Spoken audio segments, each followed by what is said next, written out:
Bonjour, je m'appelle Pierre Jolivet, je vais vous présenter ma thèse intitulée Méthode de décomposition de domaines, application au calcul haute performance.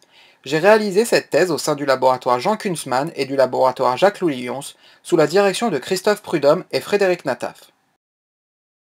Les méthodes de décomposition de domaines sont des outils pour la résolution d'équations aux dérivées partielles. Les EDP fournissent un cadre mathématique permettant la modélisation de phénomènes continus qui nous entourent. En utilisant l'équation de la chaleur, on peut par exemple calculer l'évolution de la température d'une membrane réchauffée par un sèche-cheveux.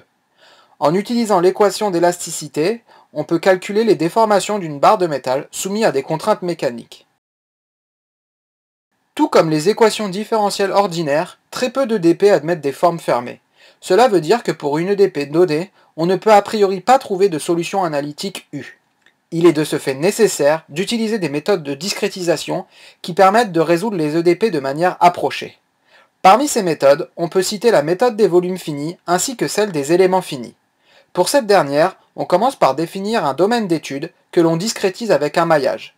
Le but est par la suite d'approximer la solution continue de l'EDP par une solution discrète, facile à évaluer pour certaines entités du maillage.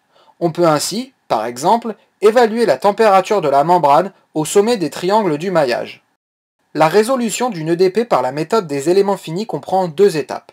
L'assemblage d'un système linéaire creux, qui permet d'avoir une représentation discrète de l'opérateur différentiel, puis la résolution du système, qui permet d'avoir une représentation discrète de la solution de l'EDP. La phase d'assemblage est généralement réalisée grâce à des bibliothèques numériques qui permettent de facilement changer les ordres d'intégration, les formules de quadrature, et ainsi de suite. La phase de résolution du système est la plus coûteuse et il n'existe malheureusement pas de méthode universelle. Ce coût élevé s'explique de plusieurs manières. Les méthodes directes, qui convergent pour n'importe quel problème, ont une complexité très élevée. C'est le cas des méthodes de Gauss ou de Cholesky, qui ont un coût qui croît superlinéairement avec la taille des systèmes linéaires. Les méthodes plus scalables sur les architectures parallèles ne sont pas toujours robustes et sont généralement des méthodes itératives qui peuvent nécessiter un nombre beaucoup trop important d'itérations pour converger en fonction de l'opérateur A à inverser.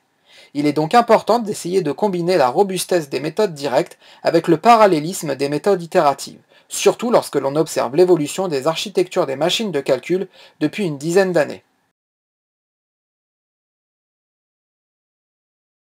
Les méthodes de décomposition de domaines sont des méthodes hybrides de la même classe que les méthodes multigrilles.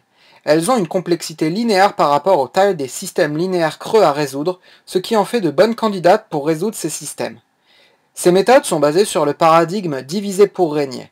Au lieu de considérer le système global, issu de la discrétisation d'une EDP sur un domaine d'étude complet, on s'intéresse, de manière concurrente, à des sous-domaines qui font intervenir des problèmes de plus petite taille, éventuellement distribués sur une machine parallèle.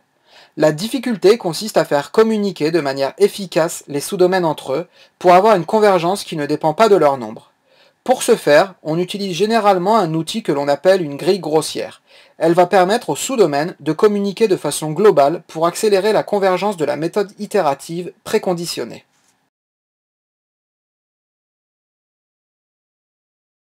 Dans le cadre de ma thèse, j'ai établi des résultats théoriques qui m'ont permis de développer une librairie de calcul massivement parallèle utilisant les méthodes de décomposition de domaines.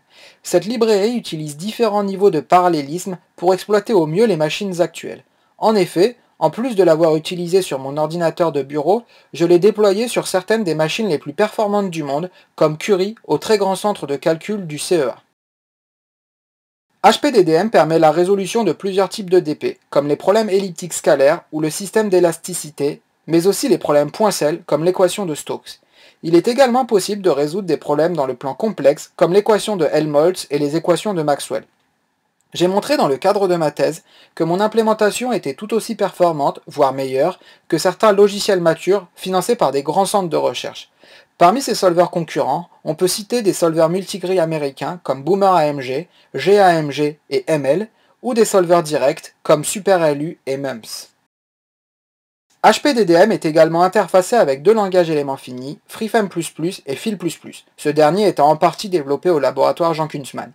La librairie est ainsi utilisable par un grand nombre de chercheurs dans le monde académique ou industriel et sert également de support de cours sur les méthodes de décomposition de domaines pour des étudiants de master. Merci pour votre attention.